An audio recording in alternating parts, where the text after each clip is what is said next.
नमस्ते बच्चों। I hope आपका यूनिट्स एंड डायमेंशन का टेस्ट अच्छा रहा होगा। ठीक है, तो जैसे मैंने आपको ऑनलाइन क्लासेस में बताया था कि टेस्ट का पर्पस डिमोटिवेट होना नहीं है। ठीक है, टेस्ट एक सिर्फ इंडिकेटर है कि आपने वो चैप्टर कितने अच्छे से पढ़ा है या नहीं।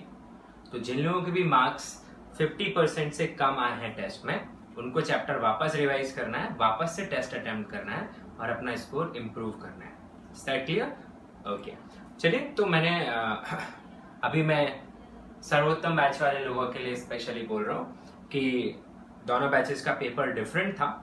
ठीक है, तो चिकित्सक बैच के लिए मैं सॉल्यूशंस आपको अलग से प्रोवाइड कराऊंगा पेपर के, बट यहाँ पे मैंने सर्वोत्तम को जो सॉल्यूशंस प्रोवाइड कराए हैं उसमें कुछ क्वेश्चंस की एक्सप्लेनेशन समझ नहीं आई है कुछ कुछ को, तो मैं उनको यहाँ पे लेने वाला हूँ। ठीक है, बिफोर दैट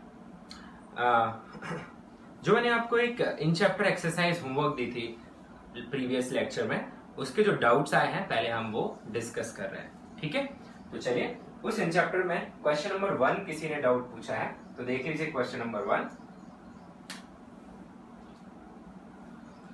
तो इसमें लिखा है car travels first half distance between two places with uniform speed 60 kilometre per our. तो दो प्लेसेस हैं, आपको दिया गया है। आप एक प्लेस ए मान लीजिए, दूसरा प्लेस बी मान लीजिए और मिड वे सी ले लीजिए। ठीक है, और ये कितनी स्पीड से ट्रेवल कर रहा है? 60 किलोमीटर पर आवर की स्पीड से, फर्स्ट हाफ डिस्टेंस। आगे बोल रहे हैं what should be its uniform speed for the second half of the distance so that average speed over the interval is 90. So this is asked to us, मैं इसे v मान लेता हूँ। ठीक है, अब ये डिस्टेंसेस इक्वल है तो इस डिस्टेंस को x मान लीजिए, इस डिस्टेंस को भी x एज्यूम कर लीजिए। ठीक है, आपको क्या दिया हुआ है? Average speed over entire journey that is ab, ये हमें दिया गया है। और ये कितनी average speed over A B? It is 90 kilometre per hour. ठीक है, अच्छा अब आप मान लीजिए कि यहाँ से यहाँ ट्रेवल करने में इसे कुछ टाइम t1 लगा और यहाँ से यहाँ ट्रेवल करने में इसे कुछ टाइम t2 लगा। ठीक है, तो आप क्या लिखेंगे यहाँ पे? आप लिखेंगे आपका जो एवरेज है that is 90 kilometre per hour, it will be equal to total distance which is 2x divided by the total time taken which is t1 plus t2. Make it equation 1. As usual, express this t1 in terms of x and 60, t2 in terms of x and v. तो आप इस formula को a2c use करिए। ठीक है, a2c जब आप use करेंगे तो आपको टाइम चाहिए, time is distance divided by speed which is 60, then you use from c to b। इसमें भी आप वही करिए, time is equal to distance divided by speed which is v। Put t1 and t2 in this equation. So what will you have? 90 is equal to 2x divided by t1 की जगह पे आप क्या लिख दीजिए? x divided by 60, t2 की जगह पे x divided by v, तो आपको मिल जाएगा 90 is equal to x common निकाल लीजिए, आपके पास आ जाएगा 2, यहाँ पे बचेगा 1 by 60 plus 1 by v। LCM में जिन लोगों को दिक्कत है, कुछ लोगों ने बोला कि एलसीएम उनको समझना है, तो देख लीजिए एलसीएम कुछ नहीं है, आप ज्यादा दिमाग लगाए ना, क्रॉस मल्टीप्लीकेशन सीख लीजिए। तो 1 into V V plus 60 divided by नीचे मल्टीप्लाई हो जाएंगे। ठीक है, तो डिनोमिनेटर को क्रॉस मल्टीप्लाई कर दीजिए और ये जो नीचे टर्म आएगा वो न्यूमरेटर में आ जाएगा क्रॉस मल्टीप्लाई करके, और बचा हुआ मल्टीप्लीकेशन 60 इंटू वी। अब ये रूल तो आता है 60 भी आपको ऊपर पहुंच जाएगा, तो आपके पास आएगा 90 is equal to 2 into 60 V divided by v plus 60। अब आपको इसे किसके लिए सॉल्व करना है? v के लिए। तो बिफोर प्रोसीडिंग फर्दर कैंसिल कर लीजिए, 3 से 2 बार, 3 से 3 बार, तो आपको मिल गया 3 equal to 4v divided by v plus 60। ना क्रॉस मल्टीप्लाई, तो 3 मल्टीप्लाई होगा, इसमें डायरेक्ट कर रहा हूं मैं 3v plus 60 into 3, 180 equal to 4v। v को इस साइड ले जाइए तो आपके पास क्या आ जाएगा? v is equal to 180, units वही आएगी जो बाकी नंबर्स की है। तो ये आपका आंसर आ जाएगा क्वेश्चन नंबर 1 का, which comes out to be 180 kilometre per hour. Okay, well now question number 3 doubt पूछा गया, देख लेते हैं अपन।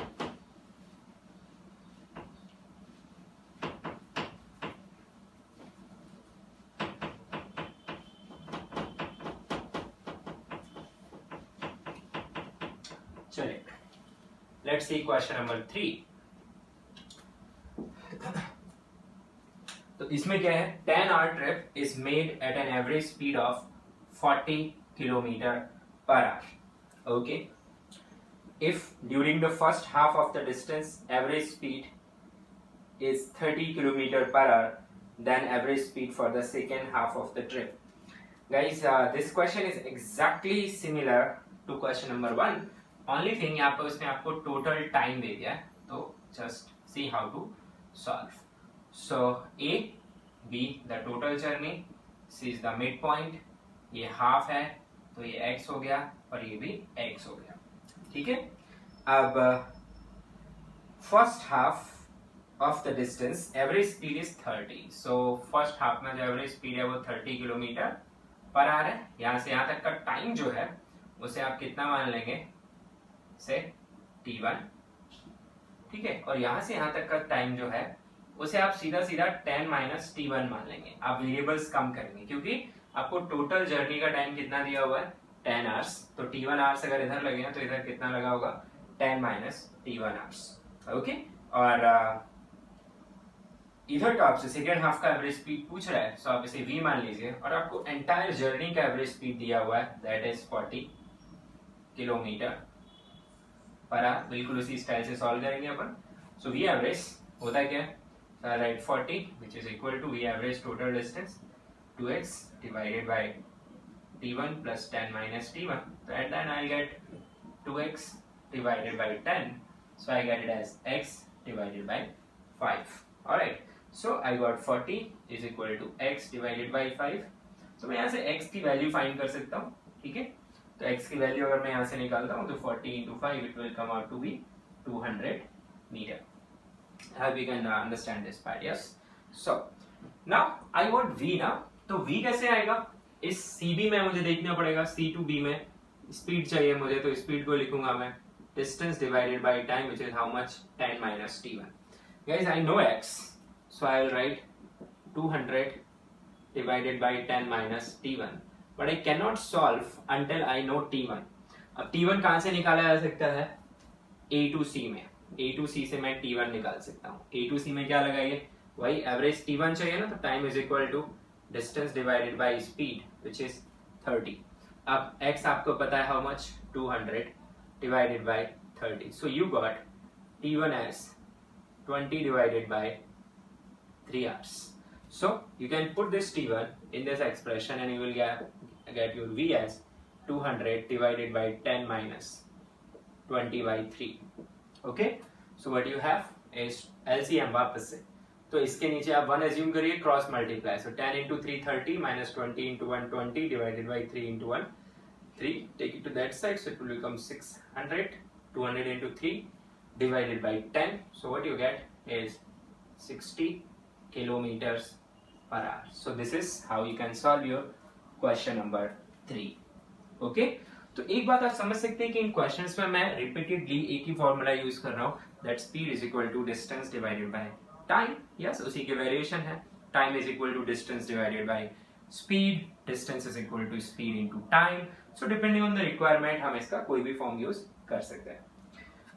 ओके, इसके बाद पूछा गया है फोर्थ का सी एंड डी, तो उनको भी अपन देख लेते हैं।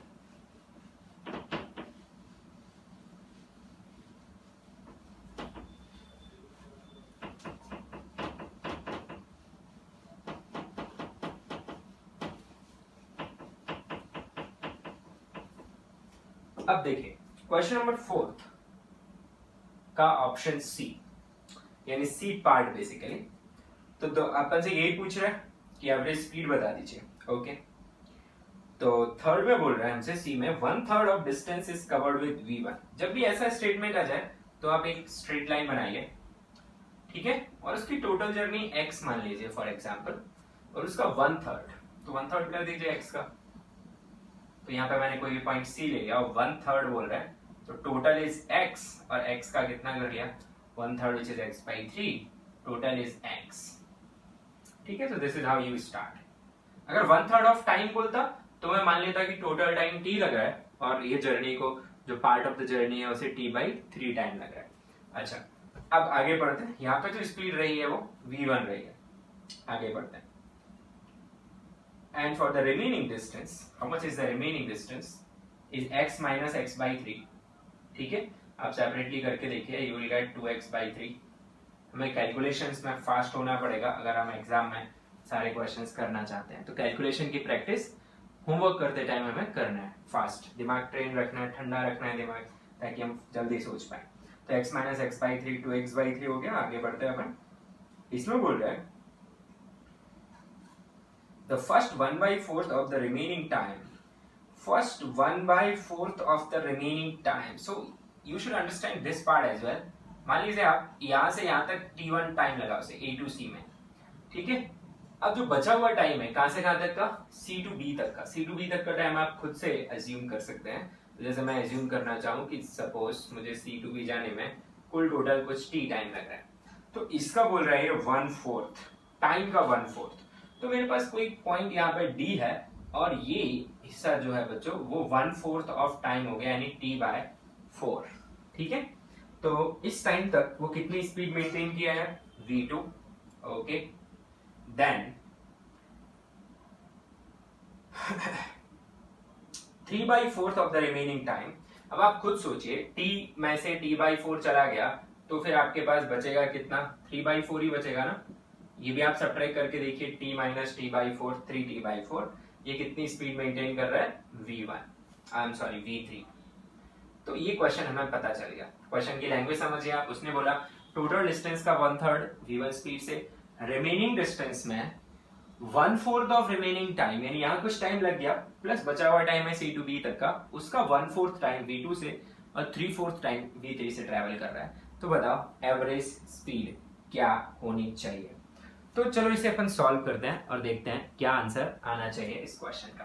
ठीक है, अब सिंपल सी बात, गलतियों से बचने के लिए आप मान लें कि c to d तक का ये जो डिस्टेंस है वो कुछ x2 है। ओके, कुछ भी वेरिएबल्स आपको खुद मानना है, और d से लेके b तक का जो डिस्टेंस है वो आप x3 मान लीजिए। ठीक है, अब वही बेसिक स्टाइल, थोड़ा लंबा जाएगा इस टाइप का क्वेश्चन, आराम से करते हैं। तो आपके पास जो एवरेज स्पीड है v एवरेज, कैसे लिखते हैं उसे, total distance which is x, total time, so here to here it is taking t1 and there it is taking t only, so this is my ultimate equation I got. now aim क्या है, t1 को भी x के term में, t को भी x के term में, x कैंसिल हो जाएगा और आंसर में बचेंगे v1 v2 v3 के कुछ combinations. so let's try.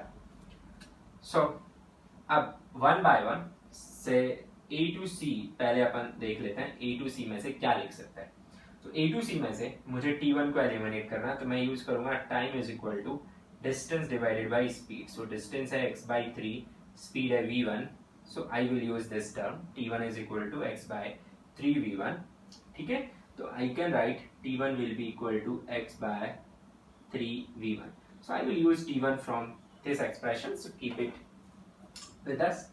Then it is from C to B total, C to B. C to B में एक इक्वेशन आपको सीधी दिख रही है कि x2, this you should understand, x2 plus x3 is equal to 2x/3. This is very important equation to understand. Make it 2. अब break कर दीजिए, कहां से कहां, C to D।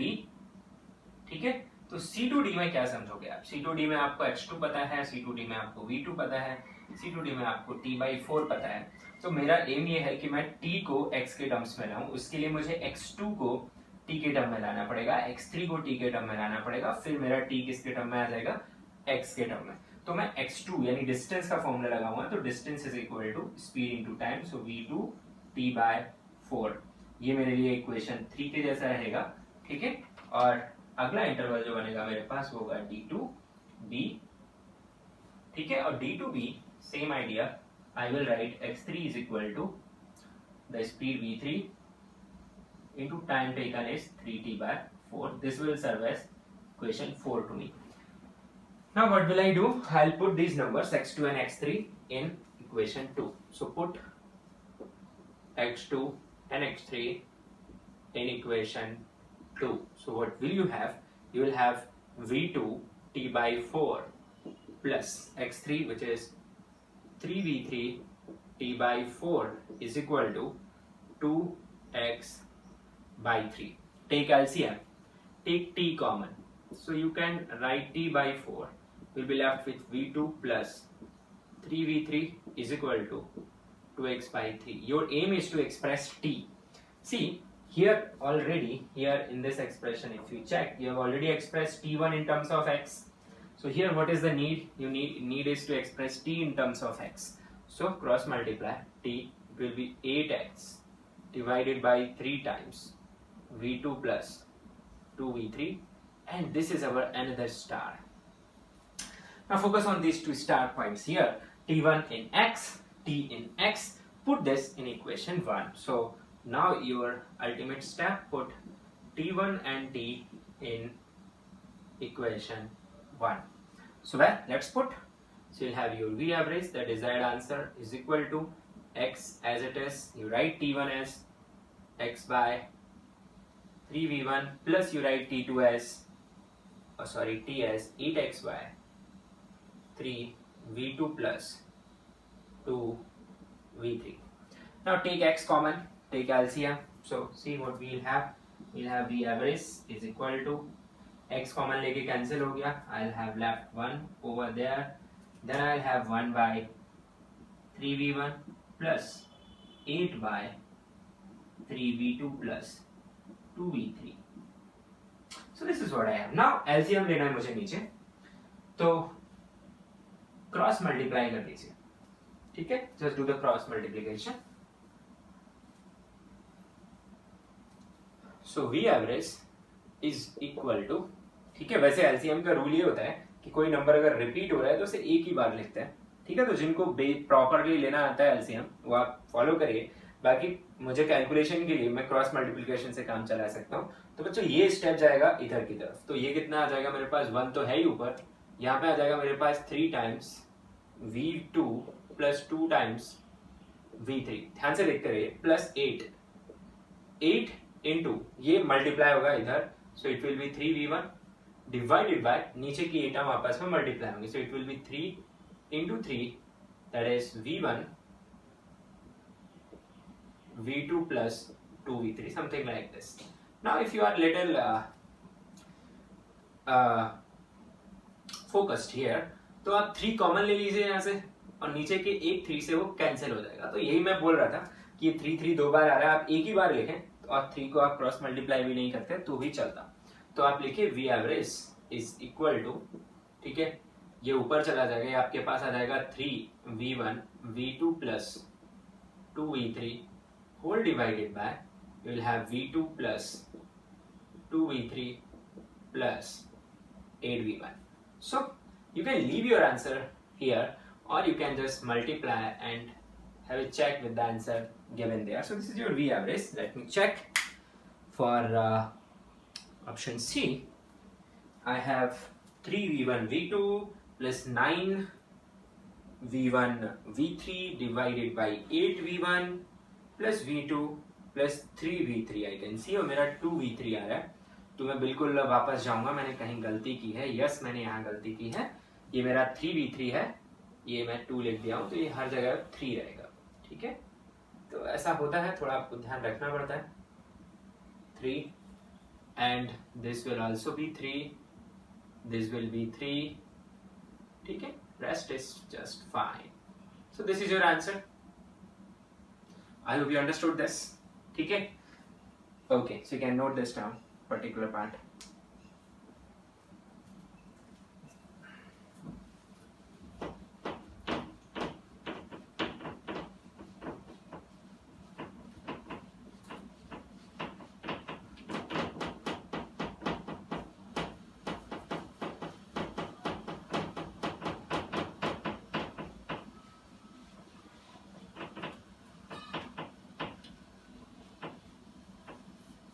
Okay, now let us, एक तो एलसीएम मैं बता दे रहा हूँ, जिनको आता है वो थोड़ा धैर्य रखेंगे.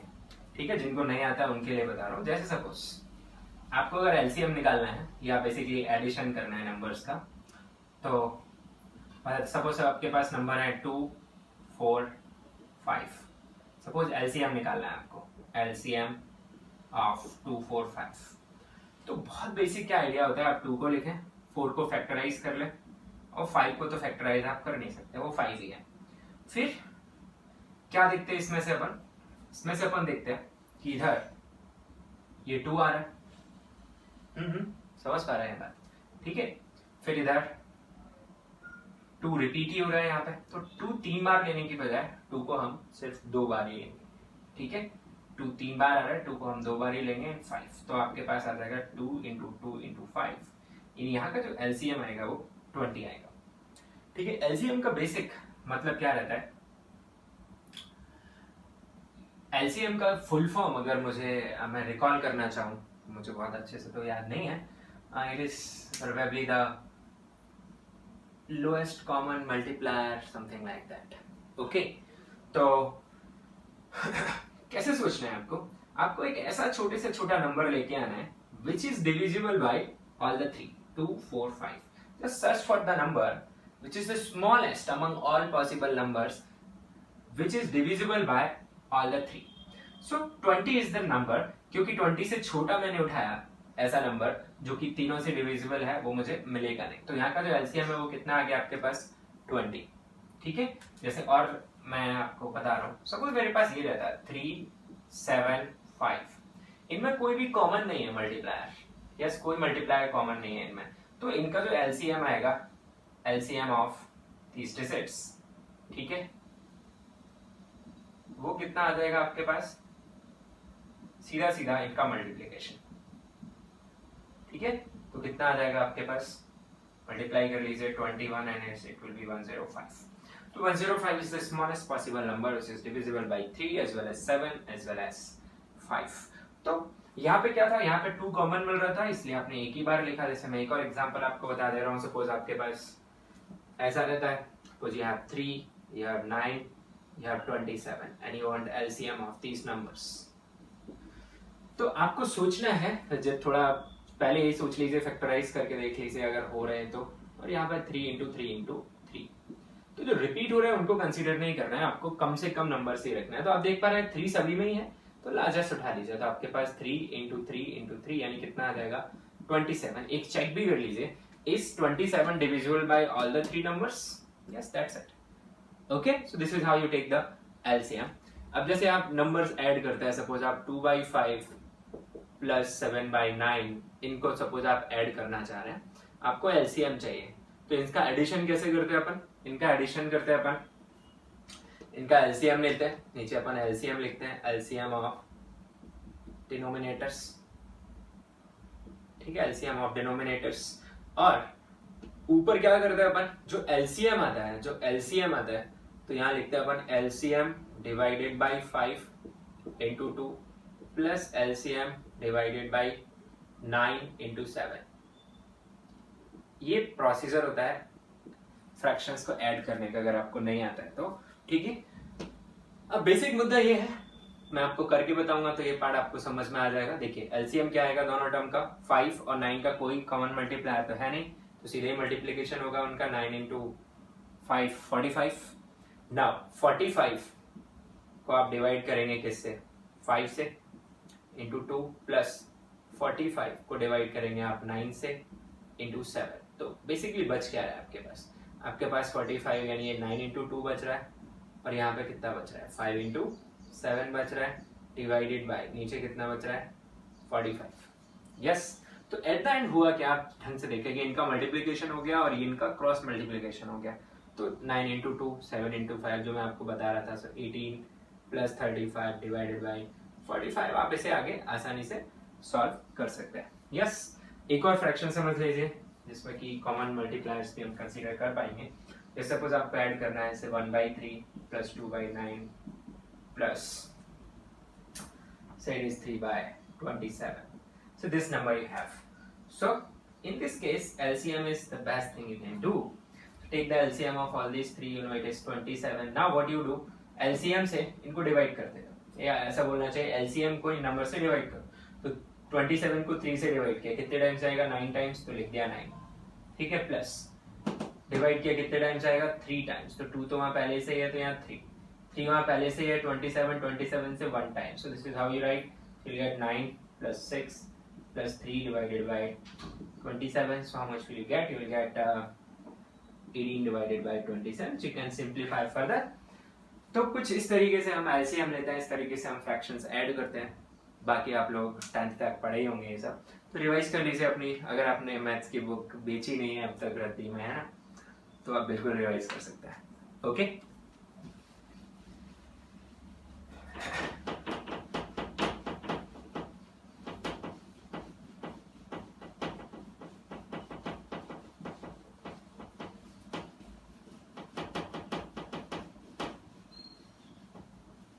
चलिए फोर्थ का डी फटाफट देख लेते हैं अपन. फोर्थ का डी, तो इसमें लिखा हुआ है 1/5 ऑफ द टाइम. देखिए फोर्थ के सी और फोर्थ के डी में अंतर क्या है, वहां डिस्टेंस से स्टार्ट हो रहा था या टाइम से. तो इसमें आप जो बनाएंगे स्ट्रेट लाइन, वहां पे एंड पॉइंट्स पे आपने ये भी लिख दिया, पर आपको टोटल टाइम कंसीडर करना है यहाँ पे. जैसे आप वहां टोटल डिस्टेंस कंसीडर कर रहे थे, वैसे यहाँ पे टोटल टाइम कंसीडर करिए. सो टोटल टाइम मैंने मान लिया t, यहाँ पे मैं मानूंगा c, एंड c तक जाने में कितना टाइम लग रहा है वो मैं नोट करूंगा. कितना टाइम लग रहा है, 1/5. So it is t by 5, 1/5 t by 5. And कितनी स्पीड रख रहा है वो इस दौरान, v1. And the remaining time, अब रिमेनिंग टाइम कितना रहा होगा भाई, t minus t by 5. देखो फटाफट t minus t by 5, LCM वगैरह आता है अपने को, है ना. एलसीएम इधर 1 है, 5 आ गया, 5t minus t, तो क्या बचा 4t by 5. ऐसे फटाफट आपको सोच लेना है, ठीक है. तो यहाँ पे आप क्या लिख पाएंगे, 4t by 5. ओके, अब 4t by 5 टाइम एक स्पीड से नहीं चला है. अब देखो आगे क्या लिखा है उसने, in the remaining time 3/4 of remaining distance. Okay, उसने कुछ डिस्टेंस कवर किया है यहाँ पे x1, बचा हुआ डिस्टेंस जो भी है आई कॉल इट से x. इस x का 1/4, यस आई एम सॉरी 3/4. तो इस x का 3/4, तो 3/4 कुछ यहाँ पे आएगा, मैंने d मान लिया. x का 3/4 यानी 3x by 4, ये कवर किया उसने v2 से. और बचा हुआ, अच्छा अब x में से 3x by 4 जाएगा तो क्या बचेगा, x by 4. x के आपने 4 हिस्से कर दिए, 3 हिस्सा निकाल लिया, तो एक हिस्सा बचेगा ना, है ना. So it is x by 4. और ये कितने स्पीड से ट्रैवल किया उसने, v3 से. तो पूछ रहा है एवरेज स्पीड बताइए. एक बार आपने डायग्राम बढ़िया से बना लिया, फिर आप बड़ी आसानी से इसे सॉल्व कर सकते हैं. तो सबसे पहले v एवरेज एज यूजुअल कैसे लिखेंगे, total distance which is here x1 plus x, total time is t.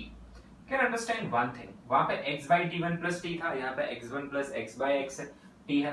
तो यहाँ x1 को भी t के टर्म में लाइए, x को भी t के टर्म में लाइए और सॉल्व हो जाएगा. तो सबसे पहले a to c. So a to c, you write x1 is equal to this v1 multiplied with t by 5. Because I want to replace x1, इसीलिए मैं distance is equal to speed into time use कर रहा हूं. मेरा यहाँ पे purpose solve हो गया, x1 तो आ गया. अब x निकालना है. x निकालने के लिए मुझे जाना पड़ेगा सबसे पहले c to b में, रिमेनिंग इंटरवल में. c to b के टुकड़े समझ लीजिए आप. उसके लिए आपको टाइम अज्यूम करना है, ध्यान से देखते रहिए. तो यहां से यहां तक, यहां से लेके यहां तक कुछ ना कुछ टाइम लगा होगा, मैं इसे t2 मान रहा हूं, और बचा हुआ टाइम यहां लगा होगा, वो है t3. तो आपके पास इक्वेशन क्या है बच्चों, यहाँ पे आपके पास इक्वेशन है t2 plus t3 equal to this time which is 4t by 5, make it 2. अब वही पहले जैसा ब्रेक करना पड़ेगा c to d. अब आप टाइम को किसके टर्म में लिखना चाहेंगे, x के टर्म में, जिससे कि x फाइनली t के टर्म में आ जाए. तो आप क्या लिखेंगे यहाँ पे, time t2 c to d में, t2 टाइम लग रहा है, time is equal to distance which is 3x by 4 divided by v2. तो t2 को आप लिख पाएंगे 3x by 4v2. This is your equation 3. Now same way from d to b, यहाँ पे वही लिखेंगे. This time t3 is equal to speed, distance is how much, x by 4 divided by speed is v3. So t3 you will be writing x by 4v3, ठीक है, x by 4v3, this is your fourth. Now simply put T2 and T3 in equation 2, ठीक है, put करिए equation 2 में, क्या आएगा आपके पास 3x by 4v2 plus x by 4v3 is equal to क्या है 4t by 5, सही लिखा है अपन ने, है T2 प्लस T3 एलसीएम। तो यहाँ पे x को कॉमन निकाल लीजिए, 4 को कॉमन निकाल लीजिए और आपके पास बच जाता है 3 by v2 plus 1 by v3 is equal to 4t by 5। Cross multiplication करने से पहले एलसीएम ले लीजिए, तो एलसीएम क्या आएगा, अब यहाँ पे तो क्रॉस मल्टीप्लीकेशन ही करना पड़ेगा आपको, 3v3 प्लस v2, नीचे एलसीएम आएगा आपके पास v2 v3 is equal to 4t by 5। तो x को लिख दीजिए, उधर मल्टीप्लाई हो जाएगा तो 16t v2 v3 divided by this 5 3v3 plus v2, ये दूसरा स्टार। अब x1 और x कहां पुट कर दीजिए, in equation 1, so put x1 and x in equation 1, तो क्या आ जाएगा आपके पास v average is equal to v1, I am sorry x1 की जगह पे लिखा मैंने v1 t by 5 plus x की जगह पे लिखा 16 t v2 v3 divided by 5 3v3 plus v2 divided by t, this is what I got। t common निकालेंगे ऊपर से और t कैंसिल हो जाएगा। अब v एवरेज क्या आ रहा है देखो, सब कुछ v1 v2 v3 में आ गया, थोड़ा सा सॉल्व करेंगे। सो v एवरेज आ रहा है मेरे पास, पहला टर्म v1 डिवाइडेड बाई 5, दूसरा term 16 v2 v3 divided by 5 3v2 plus v3, ठीक है। अब देखो एलसीएम में मैंने आपको सिखाया है, आप अगर शॉर्ट करना चाहें तो जब 2 बार आ रहा है उसे एक ही बार कंसीडर करें, 5 which is 3v2 plus v3 common term है वो, इनटू अब क्या आएगा 5 से इसे डिवाइड करिए तो 5 कैंसिल हो जाएगा, तो v1 तो ऊपर पहले से ही है, साथ में मल्टीप्लाई कौन हो जाएगा ये term 3v2 plus v3 plus इधर 16 v2 v3 ऑलरेडी है, ठीक है। और ये जो एलसीएम आया है उसे मैं इससे डिवाइड करूं तो 1 आता है, 1 मल्टीप्लाई होके यही देगा। तो क्या आ रहा है आंसर आपके पास, मल्टीप्लाई कर लीजिए तो आपके पास 3v1 v2 plus v1 v3 plus 16 v2 v3 divided by 15 v2 plus 5 v3। So this is the answer here in part D. So आपको रटना कुछ भी नहीं है, stick to the approaches how to think. और ये क्वेश्चन आपके दिमाग को थोड़ा स्ट्रांग करने के लिए, ताकि आप सोच पाए, उसके लिए डिजाइन किए गए। एग्जाम में इतने बड़े क्वेश्चंस नहीं पूछे जाएंगे आपसे डायरेक्टली, बट हाँ इट डज नॉट मीन कि आपको ये आना नहीं चाहिए, बिकॉज एग्जाम में जो स्पीड चाहिए उसके लिए आपको सोचने का कैपेबिलिटी होना चाहिए, ठीक है। तो चलो एक बार के लिए आंसर वेरीफाई भी कर लेते हैं अपन कि हमने सही आंसर लिया है कि नहीं। तो हमें आ रहा है 16 v2 v3, बिल्कुल 3v1 v2, yes we are getting v1 v3, well 15 v2 plus 5 v3, yes, so we are getting the right answer in this context। अच्छा अपना v2 v3 स्विच हो गया है, एक बार चेक कर लेते हैं। 16 v2 v3 आया है, सही है। v1 इंटू v2 का टर्म आ रहा है अपना, v1 इंटू v3 आ रहा है, और यहाँ पे 3v1 v2। तो चलो एक बार के लिए मैं कैलकुलेशंस चेक कर लेता हूँ कि कहीं हमने गलती तो नहीं की है। ओके सो सब कुछ बढ़िया लिखा हुआ है यहाँ पे, है ना। एक काम करिएगा आप लोग वापस से घर पे करके देखिएगा कहाँ पे टर्म्स इंटरचेंज हुए हैं, so tell me on the WhatsApp group, okay.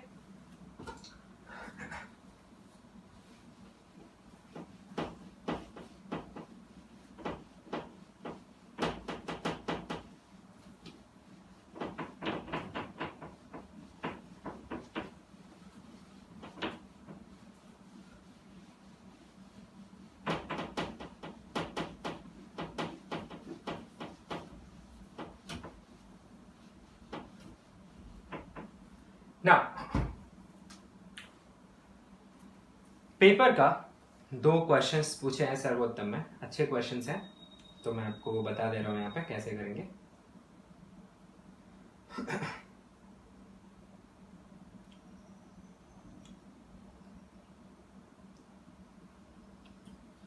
तो सबसे पहले क्वेश्चन नंबर 18 पूछा है किसी ने, ठीक है।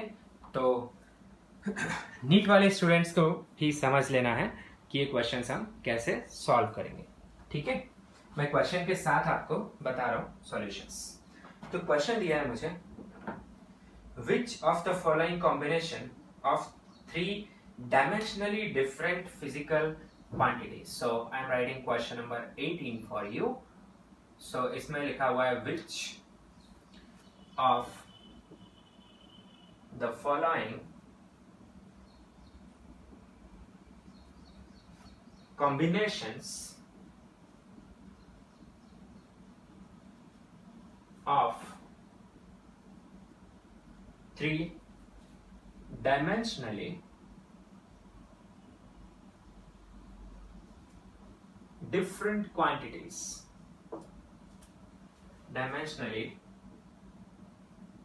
different quantities, that is P, Q and R, can never be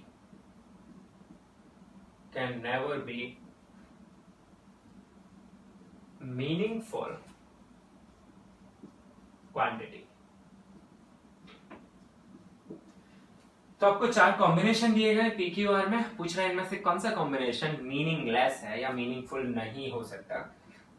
तो ऑप्शन ए इसमें दिया गया है PQ minus R, option B इसमें दिया गया है PQ divided by R, option C इसमें दिया गया है मुझे P minus Q divided by R, and option D is PR minus Q square divided by QR. So this is the question I have. और इसमें से मुझे बताना है कि कौन सा मीनिंगफुल, कौन सा कभी मीनिंगफुल नहीं हो सकता। अब point to be note here is that P, Q, R they are different, they are dimensionally different, ठीक है। तो ये बात यहाँ से निकल के आती है कि dimensional formula of P is not equal to dimensional formula of Q is not equal to dimensional formula of R, they are different quantities, ठीक है। And principle of dimensional homogeneity तो हमें आता ही है, तो हमें ढूंढना है कि इनमें से कौन सा रिलेशन कभी सही नहीं हो सकता। तो ऑप्शन ए की बात कर लेते हैं। ये बताओ मुझे, क्या P Q मिलके R के जैसी डायमेंशन रख सकते हैं? Can this be correct?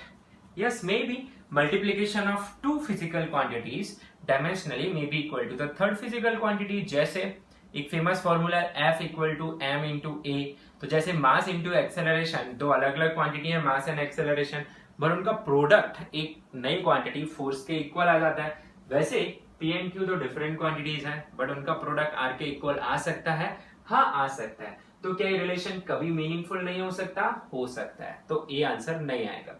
फिर बात करते हैं आंसर बी की। तो यहां पे तो कोई समेशन सब्ट्रैक्शन का काम ही नहीं आया है। प्रिंसिपल ऑफ डायमेंशनल होमोजेनिटी सिर्फ क्या बोलता है कि इक्वेशन को करेक्ट होने के लिए प्लस माइनस एंड इक्वल वाले टर्म के डायमेंशन सेम होना चाहिए। तो यहाँ माइनस था, तो हमने सोचा क्या ये कभी सेम हो सकते हैं, हमें उत्तर मिला हाँ कभी तो हो सकता है कि ये सेम हो, इसलिए करेक्ट हो सकता है रिलेशन। यस, जबकि हमें इनकरेक्ट होना है। यहाँ तो कोई मुद्दा ही नहीं है, पी क्यू बाय आर, इसमें तो कोई प्लस माइनस है ही नहीं, तीनों क्वांटिटी डिफरेंट भी है तब भी ये मीनिंगफुल हो सकते हैं, बिल्कुल हो सकते हैं। इसके लिए भी आप एग्जांपल्स उठा सकते हैं, फिजिक्स में ढेर सारे एग्जांपल्स हैं, जैसे कि 2 pi root of L by G, L एक क्वांटिटी है, G एक क्वांटिटी है, उसका स्क्वायर रूट 2 पाई से मल्टीप्लाई किया तो एक नया टर्म टाइम पीरियड मिल जाता है। तो yes, it can B meaningful without a doubt. Now see में माइनस आ रहा है, तो मुझे बताओ ये माइनस तभी मीनिंगफुल होगा जब P का डायमेंशनल फॉर्मूला किसके जैसा हो? Q के जैसा।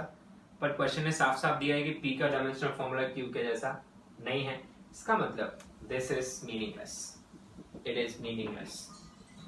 तो कुछ भी कर लो आप, ऑप्शन सी में जो टर्म लिखा हुआ है वो मीनिंगफुल नहीं हो सकता, it is meaningless. Option D की बात करें, हाँ इसमें क्या कंडीशन है कि पी आर का डायमेंशनल फॉर्मूला क्यू स्क्वायर के सेम होना चाहिए। वापस लॉजिक किसके जैसा, ऑप्शन ए के जैसा कि multiplication of two different quantities may result a third quantity. So this can be true, yes maybe, and ये कभी सही हो सकता है, हो भी सकता है. तो इसमें से कौन सा कभी सही नहीं हो सकता? सी. तो इसलिए इसका आंसर चेन्नई. आई होप ये क्वेश्चन सभी को समझ आया होगा. It's a great thing to understand.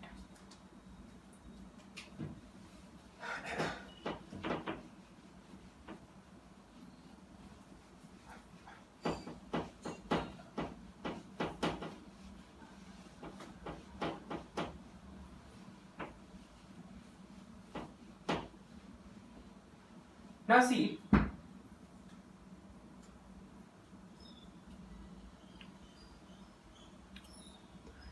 अगला डाउट जो आपने पूछा है, ठीक है, वो है 21.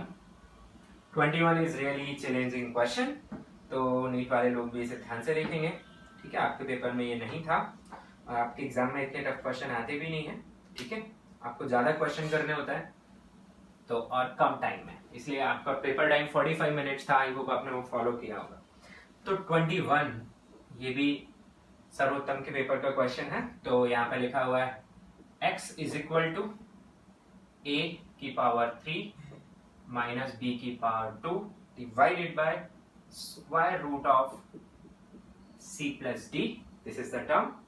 ठीक है, where a b c are quantities is written as a is 3 plus minus 0.001, b as 5 plus minus 0.0013 and c 6 plus minus 0.24.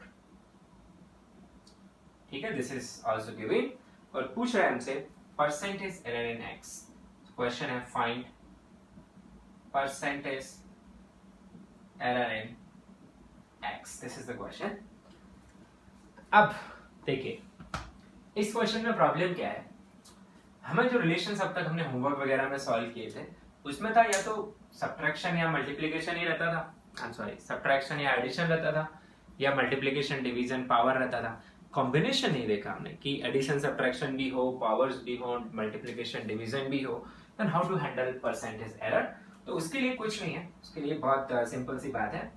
ठीक है, जैसे आपको कभी ऐसी इक्वेशन मिल जाए है ना कि आपके पास सपोज p की पावर 4 माइनस 6p स्क्वायर, ठीक है, एंड से प्लस 1 इक्वल टू 0, और वो पूछता है फाइंड p. इसको बोलते हैं डबल क्वाड्रेटिक. तो आप क्या कर लेते हैं, आप ऐसे मान लेते हैं let p square is equal to t. तो इस हिसाब से आपकी इक्वेशन कन्वर्ट हो जाती है इस तरीके से, और इसे आप सॉल्व करना जानते हैं. ठीक है, तो कुछ ऐसा ही हम यहाँ करेंगे. यहाँ पे ऐसा डरावना सा लग रहा है बड़ी बड़ी पावर, तो हम इन टर्म्स को कुछ एज्यूम कर लेंगे और फिर सॉल्व करेंगे. ठीक है, तो कैसे जाएंगे देखिए. तो हम एज्यूम कर लेते हैं let this a cube minus b square is some term और सम क्वांटिटी से p and this square root of c plus d. ठीक है, अच्छा स्क्वायर रूट में हटा दे रहा हूं, सिर्फ c plus d मान लो आप, क्योंकि पावर तो हम हैंडल कर पाएंगे. इसको मैं q मान लेता हूं. ठीक है, तो फिर हुआ क्या, इससे मेरा जो x है वो थोड़ा इजी सा आ गया कि x आ गया अभी भाई p divided by root of q. तो x आ गया p divided by q to the power 1/2. अब मैं परसेंटेज एरर इन x कैसे लिखूंगा, delta x by x into 100.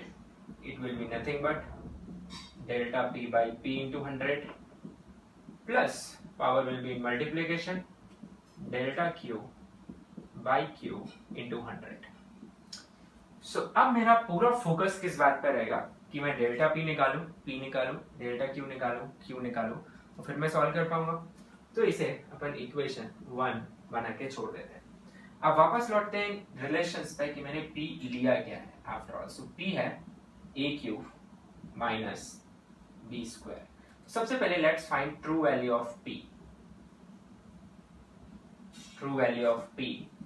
It will be true value of a cube minus true value of b square. So what is true value of a? 3 and b 5. So it will be 3 का cube minus 5 का square, so it will be 27 minus 25, so it is equal to 2. So true value of p आ गया मेरे पास 2. Now let's go for error in p. ठीक है, तो delta p basically, ठीक है, तो it will be absolute error in p. उसे कैसे करेंगे? उसे करने के लिए मैं लिखूंगा that is delta p, it will be equal to delta of a cube minus delta of b square. So this is what I have.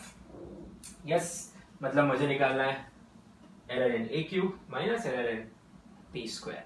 अब मुझे एरर किस में पता है? मुझे ए क्यूब में नहीं पता है, मुझे एरर ए में पता है. What is delta A?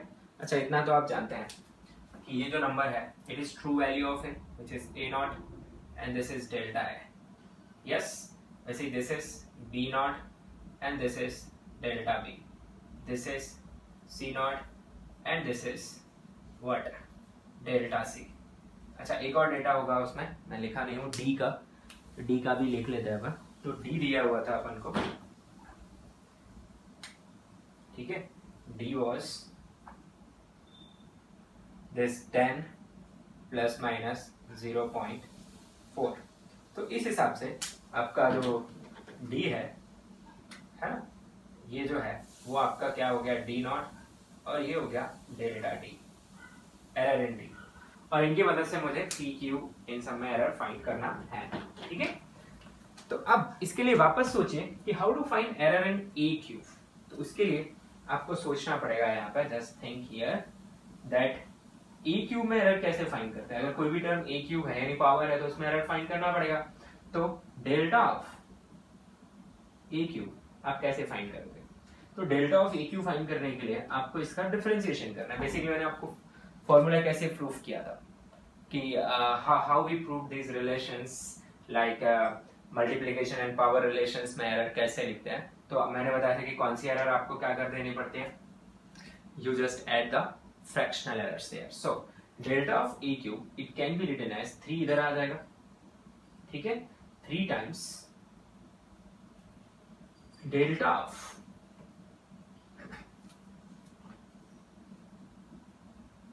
like this. You need to write like this. What is this basically? Not ज़्यादा पैनिक करने की कोई जरूरत नहीं है. This is just differentiation of a cube. So what is differentiation of a cube? Is 3a square. और chain rule के हिसाब से आपने डिफरेंशिएशन किया तो यहाँ पे आपका एक टर्म किसका भी आ गया? This delta है. Same way आप क्या लिख पाएंगे? Delta of b square it will be twice of b एक पावर कम into delta b. तो ये टर्म्स आप पुट कर सकते हैं कहां पे? इन कैलकुलेशन ऑफ डेल्टा पी. ठीक है, तो डेल्टा पी की कैलकुलेशन में आपको क्या मिल जाएगा? You will have this delta P is equal to this 3a square delta a plus. अब देखो, भले ही इस रिलेशन में माइनस हो पर एरर्स हमेशा ऐड होती है, इसलिए plus plus twice of b delta B. मैं आपको एक बार और समझाने की कोशिश करता हूं कि ये कैसे आया. p क्या था आपका? a cube minus B square. आप इसे p के रिस्पेक्ट में ही डिफरेंशिएट कर दीजिए. तो differentiation of p with respect to p will be 1 dp by dp. It will be a cube का डिफरेंशिएशन 3 स्क्वायर, चेन रूल के हिसाब से da by dp minus 3b square db by dp. dp को आप उस side भेज दीजिए तो 1 ही है, तो आपको मिलेगा dp is equal to 3a square da minus minus 2b db. ऐसा मिलेगा. dA को डेल्टा ए, db को डेल्टा b, dp को डेल्टा p और माइनस को कर दिया प्लस, क्योंकि आप किसके साथ डील कर रहे हैं? Maximum percentage error. ठीक है, तो कुछ इस तरीके से ये सोचा गया और आपको भी सोचना है. तो इस क्वेश्चन को पेपर में देने का पर्पज यही है कि पेपर की चीजें हमें लंबे समय तक ध्यान रखिए. ठीक है, तो आई होप आप ये आगे भी याद रखेंगे कि कैसे सॉल्व करते हैं. तो अब चलिए स्टार्ट कर देते हैं सॉल्व करना. 3, what is true value of a is 3 square, error in a 0.01 plus 2, true value of b 5, error in b 0.0013. So b here delta p ये कितना आ जाएगा? 27. मल्टीप्लाई करेंगे तो ये आ जाएगा आपके पास 0.27 0.027, ठीक है, प्लस 25, इसमें मल्टीप्लीकेशन करना पड़, सॉरी 10, इसमें मल्टीप्लीकेशन करेंगे, इट विल कम 0.013, ठीक है, एक जीरो पीछे रहेगा, इसे आप लिखे ना लिखे कुछ फर्क नहीं पड़ता। अब इन दोनों को क्या करना पड़ेगा आपको, ऐड, तो आपका जो डेल्टा पी है वो निकल के आ जाएगा 0.400. So here you got your delta p. Yes, what is the true value of p is 2, delta p is 0.04. अब आप p को ऐसे लिख सकते हो 2 plus minus 0.04 and you wanted it. p मिल गया आपको, अब q निकाल लीजिए, आपका क्वेश्चन सॉल्व हो जाएगा इक्वेशन 1 से। अब q पे चलते हैं। So what is q?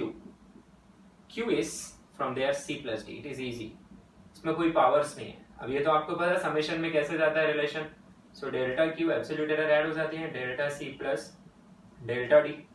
हमने भी पहले यही किया था, एब्सोल्यूट एरर ऐड किए थे, पर ए क्यू और बी क्यू बी स्क्वायर के लिए सॉल्व करना पड़ा। तो डेल्टा क्यू आ जाएगा आपके पास delta C. What is delta C? Is 0.24। What is delta D? Is 0.4। तो ये आ जाएगा आपके पास 0.64। और हाँ, साथ में Q भी निकालना है हमें, तो Q भी निकाल लीजिए, ठीक है। तो Q कितना आएगा? Q आएगा आपके पास C का ट्रू वैल्यू। C का ट्रू वैल्यू कितना है? It is true value of Q basically 6 plus 10, so it will be 16. So what you got Q as 16 plus minus 0.64. So this is your Q. ठीक है, तो आपको क्या क्या पता चल गया? आपको ट्रू वैल्यू ऑफ P पता चल गई यहाँ से, this is true value of P, P not. ये क्या हो गया आपका? Delta P। ये क्या हो गया आपका? True value of Q, Q not, and this is delta Q। Now can you simply put it in equation 1? Put in equation 1। So what will you get? This delta x by x into 100 is equal to delta p by p. What is delta p? Is 0.04 divided by 2 into 100 plus half times delta q, which is 0.64 divided by q, which is 16 into 100. Okay, so what you got is this 0.02 into 100 first term, plus इसे cancel करेंगे तो ये कितनी बार cancel होगा? 0.04 times, यानी 0.02 ही आ जाएगा ये भी है। अगर अपन देख पाए इसे तो 16 4 जा 64 बिल्कुल सही है। तो यहाँ पे भी ये टर्म निकल के आ जाएगा मेरे पास 0.02 into 100। तो इस हिसाब से मेरे पास ये आ गया 2 plus 2, so it is 4%. And this is the answer of this question number 21. So discussion में इतना ही। इसके बाद अपन बात करने वाले हैं instantaneous velocity की, ठीक है। Meanwhile let me check the answer of this question कि मैंने सही निकाला है कि नहीं।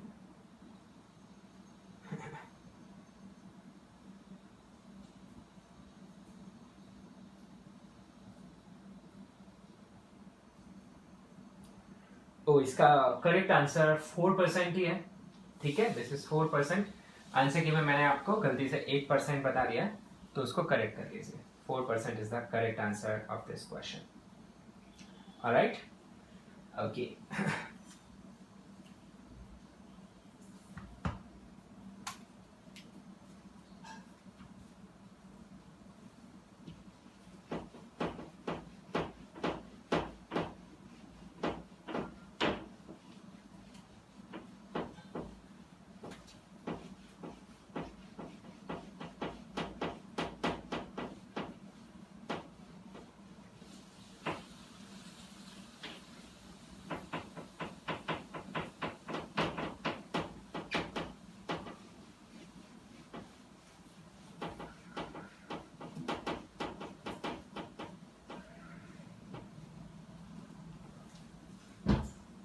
चलिए, तो अभी अपन बात करेंगे इंस्टेंटेनियस वेलोसिटी और उससे रिलेटेड क्वेश्चंस की।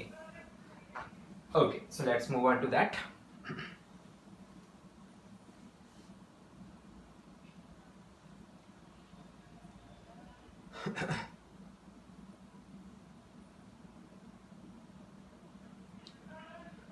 तो मैंने आपको लास्ट क्लास में इंस्टेंटेनियस वेलोसिटी क्या होती है ये समझाया था और इंस्टेंटेनियस वेलोसिटी कैसे कैलकुलेट करते हैं।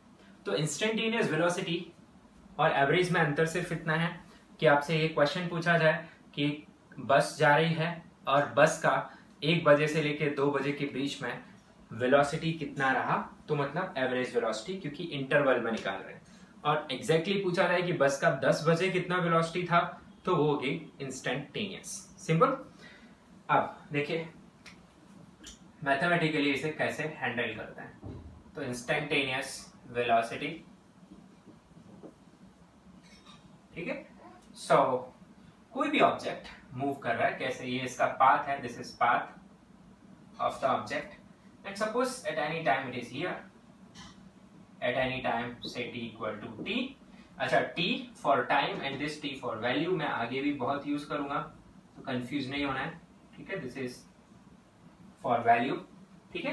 तो t इक्वल टू t पे बॉडी यहां है और t equal to t plus dt, you allow very small time, you allow very small time, so body is here at t equal to t plus dt, ठीक है। तो time का जो value है वो कितने से चेंज हो गया, dt से। जैसे मैं बोलूं 10 बजे बस की वेलोसिटी बताओ, तो आप क्या करोगे, एग्जैक्टली 10 पे पोजीशन निकालो बस की और 10 बज के मे बी 0.01 सेकेंड उस पर पोजीशन निकालो। इन दोनों इवेंट्स के बीच का डिस्प्लेसमेंट पता करो। तो displacement is very small, this is very small displacement, ठीक है। और इसे मैं बोल रहा हूं ds, ठीक है। या फिर ds की जगह ज्यादा अच्छा है आप dr लिखें, change in small change in position. So अब मैं लिखने वाला हूं velocity of the body at t equal to t at this particular instant is given by v vector, which is dr by dt, ठीक है। That is small displacement divided by the time taken. Now displacement हम जब भी major करेंगे तो बहुत छोटे time में it will be tangential to the path। तो यहाँ पे एक बहुत इंपॉर्टेंट पॉइंट निकल के आएगा आपका, that instantaneous, ठीक है, instantaneous velocity is always tangential to the path, ठीक है। instantaneous velocity is always tangential to the path। अभी समझिए, सपोज कोई पार्टिकल अगर एक सर्कल में जा रहा है, ठीक है, suppose A particle is moving in a circle, या फिर आप एक पार्क में दौड़ रहे हैं, ठीक है, और you can do this experiment. Suppose एक स्टोन है, छोटा सा स्टोन, उसे मैंने एक धागे से बांध लिया, धागे को हाथ में पकड़ के मैं उसे ऐसे घुमा रहा हूँ सर्कल में, और अचानक से मेरा धागा टूट जाता है, स्ट्रिंग टूट जाती है। Then how it flies tangential to the circle. Another example, another very good example is, आप सपोज साइकिल चला रहे हैं और साइकिल, आजकल बारिश हो ही है, ठीक है, और रोड पे थोड़ा थोड़ा पानी है, और जब आप साइकिल चलाते हैं तो आप देखते हैं कि कुछ पानी की बूंदें आपके टायर के साथ चिपक जाती हैं, और जब वो टायर हाई वेलोसिटी में घूम रहा होता है, then how they fly as seen by you tangentially. So what it says that velocity is tangential to the path. Okay? So अगर कोई बॉडी सर्कल में जा रही है और अभी बॉडी यहाँ पर है, तो बॉडी का जो वेलोसिटी होगा वो टेंजेंशियल डायरेक्शन में होगा, ये सेंटर है। अब सपोज मैं बोल दे रहा हूँ कि ऐसे घूम रहा है, इस सेंस में घूम रहा है, तो फिर यहाँ पे जो वेलोसिटी होगी वो इस डायरेक्शन में होगी, ठीक है। जब वो यहाँ पहुंचेगा, सपोज जब वो यहाँ पहुंचेगा, तब फिर आपकी जो वेलोसिटी होगी वो इस डायरेक्शन में होगी। जब वो यहाँ पहुंचेगा तो वेलोसिटी इस डायरेक्शन में होगी, जब वो यहाँ आएगा तो वेलोसिटी इस डायरेक्शन में, जब वो यहाँ आएगा तो वेलोसिटी इस डायरेक्शन में। So this is how the velocity is continuously changing in this circular motion. Now can you think about a path where velocity can remain constant? Can you think about a path where velocity can remain constant? Means velocity does not change. Straight line, isn't it? क्योंकि आपने कोई भी curved path निकाला तो उसके अलग अलग point पे टेंजेंट्स जो हैं वो अलग अलग डायरेक्शन में पॉइंट करेंगे।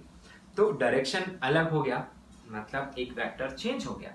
तो ये और क्या बताता है हमें, it's very important conclusion is that instantaneous velocity, वैसे भी वेलोसिटी एवरेज भी थी, is a vector quantity.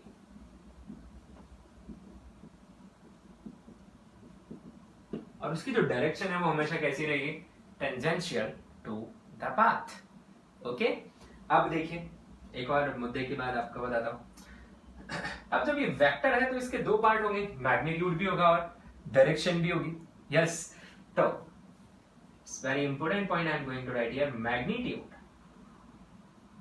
Magnitude of instantaneous velocity is called instantaneous speed।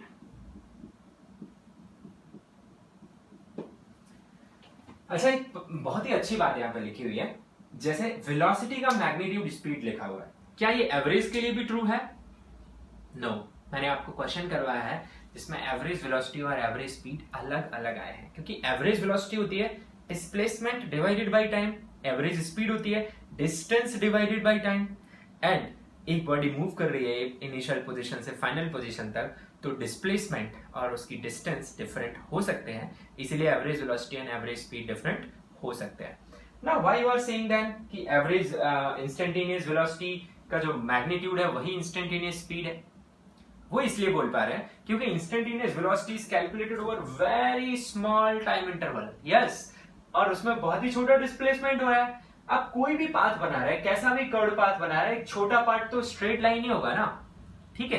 तो यहाँ पर डिस्टेंस भी इतनी ट्रेवल हुई है, डिस्प्लेसमेंट भी इतना ही ट्रेवल हुआ है, तो डिस्प्लेसमेंट डिवाइडेड बाई टाइम निकालू तो instantaneous velocity, distance divided by time निकालू तो इंस्टेंटेनियस स्पीड, और मैग्नीट्यूड तो उतना ही है उन दोनों का, इसलिए हम क्या बोल देते हैं कि इंस्टेंटेनियस वेलोसिटी का मैग्नीट्यूड ही क्या कहलाता है, इंस्टेंटेनियस स्पीड। ठीक है, अब यहां पे पॉइंट करने वाली बात है, क्वेश्चन ही है ये, is magnitude of average velocity average speed? मतलब क्या एवरेज वेलोसिटी का भी मैग्नीट्यूड एवरेज स्पीड होता है? I leave it as a question to you. I want the answer on the group. So do answer on the group. Is it true or not? And try to give some supportive logic. Try to give some supportive logic. मैंने ये जरूर बता दिया आपको कि instantaneous velocity का magnitude instantaneous speed होता है, तो क्या एवरेज वेलोसिटी का भी मैग्नीट्यूड एवरेज स्पीड होगा? Think about it. ओके, तो आप ये बात नोट कर ले यहाँ पे, अभी मैंने जो बोर्ड पे लिखा हुआ है, फिर हम आगे बढ़ते हैं इसमें।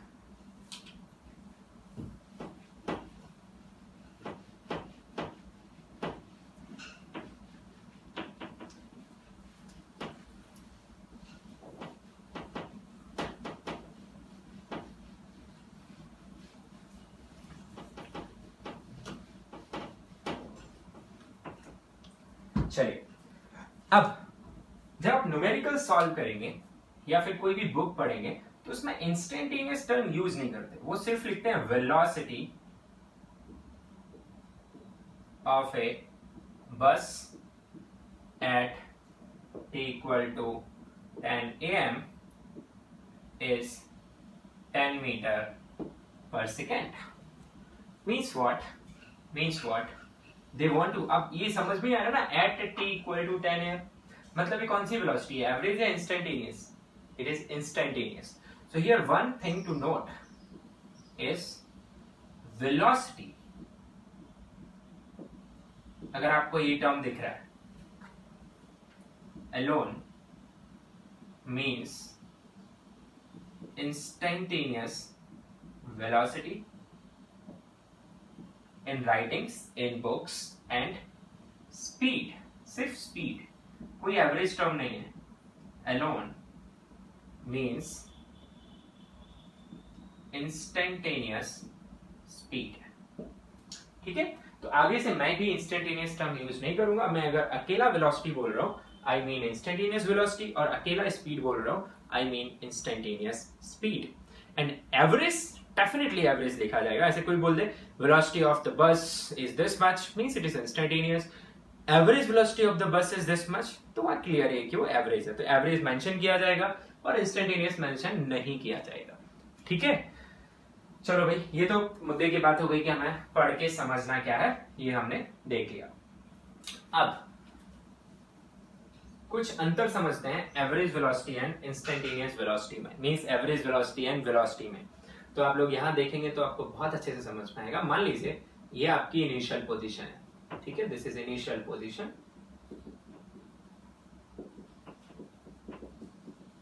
ठीक है, और एक बॉडी ने यहां से चलना स्टार्ट किया.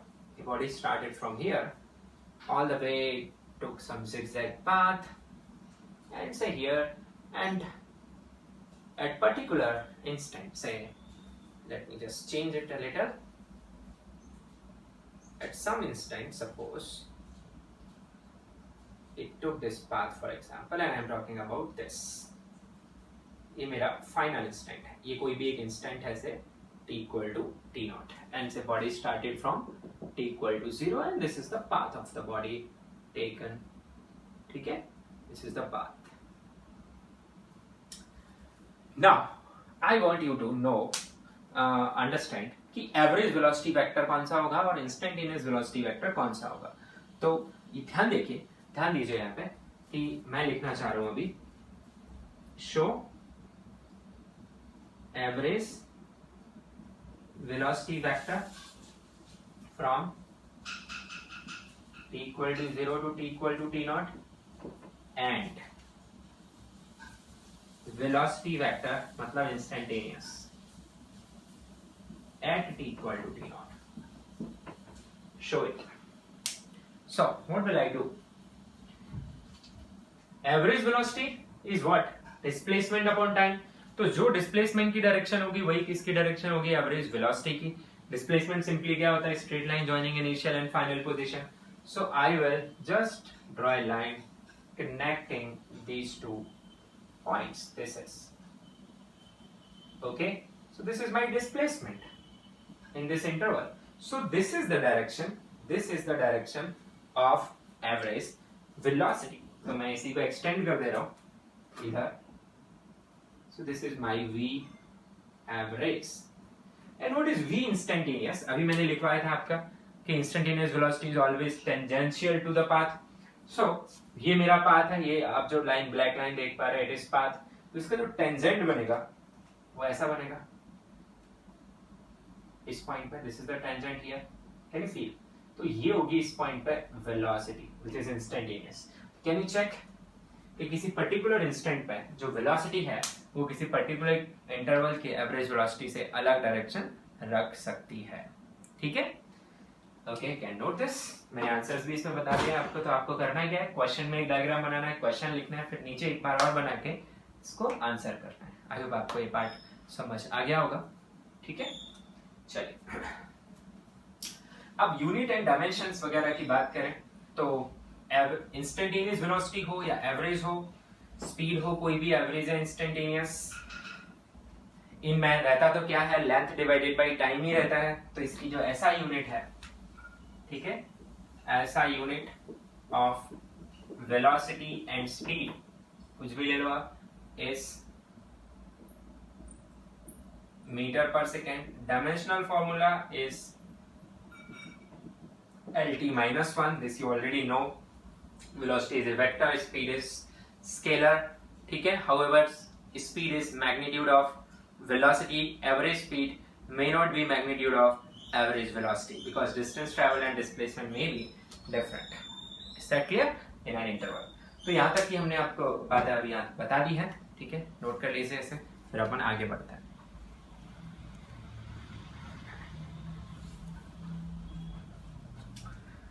ओके, सो इसके बाद हमें न्यूमेरिकल सॉल्व करने हैं ऑन दिस पार्ट.